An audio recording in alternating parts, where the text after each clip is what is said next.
For years, Washington's message to American companies was clear: diversify your supply chains away from China. Many listened, sparking a southbound shift of manufacturing into South and Southeast Asia. Now, in a stunning reversal, these same countries are facing a new wave of steep American tariffs, leaving them caught in the crossfire of a shifting U.S. trade policy. The core of the issue is this: countries that followed America's lead to reduce dependency on China now face new tariffs ranging from 19% to 40%. This is expected to cause imminent supply chain disruptions, raise costs for U.S. consumers, and threaten the stability of the very export-driven economies that Washington once encouraged. A key part of this is an additional 40% penalty on goods suspected of being transshipped from China, creating profound uncertainty. This southbound shift was driven by key factors. It began during the trade tensions of Trump's first term and was supercharged by the COVID-19 pandemic, as companies desperately sought to reduce their reliance on China. Nations like Vietnam, Indonesia, and Thailand became hubs for industries from garments and footwear to lower-end electronics, transforming their economies and building a new manufacturing base outside of China. Under the current proposal, the tariff rates vary across the region. At the highest end, Laos and Myanmar face a staggering 40% tariff, a rate second only to Syria globally. Meanwhile, key manufacturing hubs, including Cambodia, Vietnam, Indonesia, and Bangladesh, are confronting tariffs between 19 and 20%. Critically, these penalties are compounded by a transshipment tariff, which adds another 40% on top of existing rates for goods suspected of containing Chinese content. This transshipment rule is perhaps the biggest challenge. It's designed to penalize goods made in China that are routed through a third country with minimal changes. The definition is dangerously broad, with Mr. Trump stating that anything that comes from Asia is suspect. This ambiguity means businesses are left in the dark about which goods will be targeted, creating a significant cost burden and logistical nightmare for supply chains across the region. Publicly, governments in the region have tried to put on a brave face. Cambodia called its 19% rate good news, while Malaysia hailed it as a significant achievement. But trade experts see a different reality.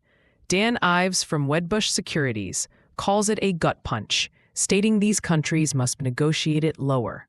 Deborah Elms of the Hinrich Foundation was more blunt, saying the formula used by the U.S. was nonsense and that these rates are very high. The consensus among analysts is that this is a lose-lose situation, hurting both Asian economies and U.S. consumers. The economic fallout will be immediate. U.S. consumers can expect higher prices on everything from clothing and electronics to household goods, with a disproportionate impact on lower-income families. For the export-reliant Asian economies, growth projections are already being revised downward. The policy threatens widespread job losses in manufacturing sectors and introduces severe currency volatility and investment uncertainty across the region. These tariffs are forcing companies to rethink everything. Paradoxically, some low-margin industries, like furniture and toys, might even reshore back to China to take advantage of its unparalleled scale and infrastructure. Others, producing goods for the U.S. market, may nearshore to countries closer to home. A third, and perhaps most likely scenario, is an accelerated expansion of Chinese companies, who will deepen their investment and integration within Southeast Asia to create truly localized products. Leading economists are watching these long-term shifts closely. Louise Liu of Oxford Economics states that the tariffs are poised to reshape supply chains and drive down overall trade with the United States. However, Lin Song from ING argues that tariffs alone are unlikely to derail the broader investment trend into the region, as China's own rising labor costs will continue to push manufacturers abroad. Song adds that these new measures could even accelerate Chinese manufacturing expansion into neighboring countries. For businesses, this new landscape demands urgent action. Companies must now conduct a thorough risk assessment. This involves mapping out their supply chain's exposure to tariffs, calculating the potential cost impact on their products, and evaluating their dependency on the U.S. market. They need to identify critical dependencies, assess transshipment risks, and begin evaluating all alternative sourcing options immediately. These tariffs do not exist in a vacuum. They are a reflection of the broader geopolitical competition between the U.S. and China for influence in South and Southeast Asia. As the U.S. applies these new penalties, China is positioning itself as a reliable partner and a defender of global trade.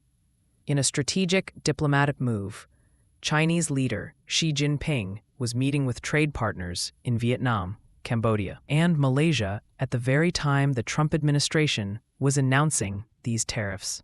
Moving forward, stakeholders must take strategic action. For governments, this means pursuing bilateral talks to negotiate lower tariff rates and establishing clear definitions for transshipment. For businesses, the focus must be on building resilience through multi-country production and reducing dependency on the U.S. market. And for investors, it is crucial to monitor policy developments closely and identify resilient sectors that are less vulnerable to these international trade pressures.